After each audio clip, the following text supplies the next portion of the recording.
Muslims should vote for candidates that are willing to advance his religious agenda. These messages may be by Singaporeans, but we should also reject them. And were it a Christian, a Hindu or Buddhist group making the same demand, our response would be the same. I'm calling this press conference in the middle of the campaign as Prime Minister because it concerns a matter of national interest. You would have seen MHA's press statement last night. As Prime Minister, I cannot emphasize this enough. Singapore's greatest strength is our unity across race and religion. It is the bedrock of our multiracial and multi-religious society. And this is not accidental.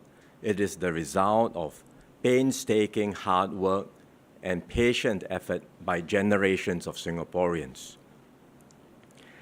In the past few days, we have detected online activity by foreign actors urging Singaporeans to vote along religious lines. They say, vote for so-and-so because he or she will better represent a particular race or religion. These foreigners targeted Singaporeans, and their social media posts were also widely shared within the Singaporean community. That crosses the line. Singaporeans may have different views about issues, but we cannot allow external actors to exploit whatever differences we may have to weaken us or to advance their own interests. Singapore's politics must be for Singaporeans alone to decide. And so we have blocked access to these posts. And we will continue to act firmly against any such actions. Foreign influence is one side of the coin. There are also other posts circulating online attempting to bring race and religion into politics. One example is a recent social media post by a Singaporean activist proposing that Muslims should vote for candidates that are willing to advance his religious agenda. These messages may be by Singaporeans, but we should also reject them. And were it a Christian, a Hindu or Buddhist group making the same demand, our response would be the same. Mixing politics with religion is unacceptable in Singapore. We have always taken a firm stance against this. First, it fractures the common space we share as Singaporeans. Second, once elections become contests of faith, all communities in our society will end up worse off. Third, external powers will seek to exploit these fault lines to advance their own agendas. And as we have already seen, these challenges and threats are very real. Now, this does not mean that we cannot engage and address the needs of our different communities or even talk about race and religion.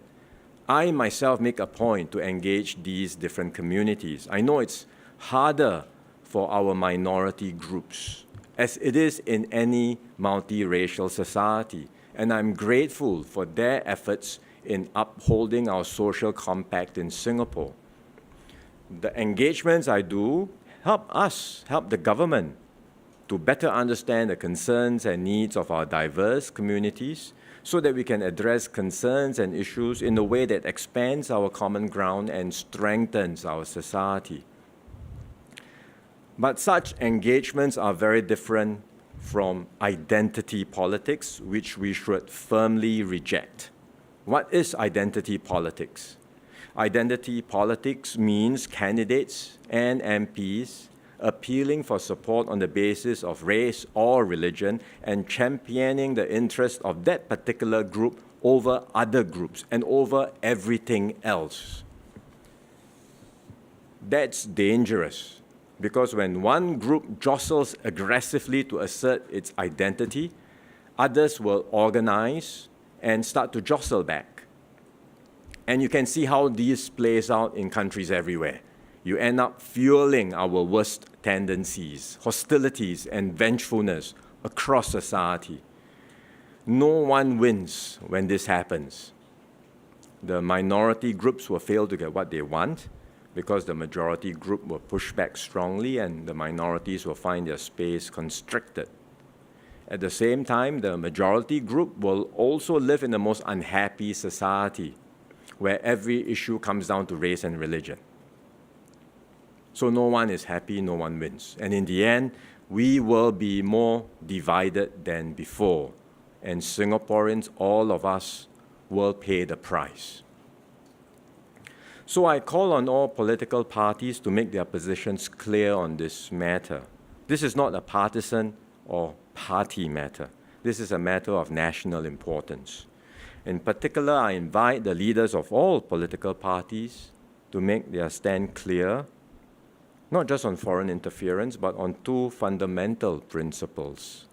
First, that identity politics has no place in Singapore. Second, that we should never mix religion and politics. At the end of the day, whatever our differences, we are all Singaporeans first and foremost. I thank Singaporeans of all races and religions for having supported this multiracial and multi-religious approach all this while, which has enabled us to build a successful and harmonious Singapore. I am confident that even now, the majority of Singaporeans across all racial groups support this approach. I ask Singaporeans to continue doing so.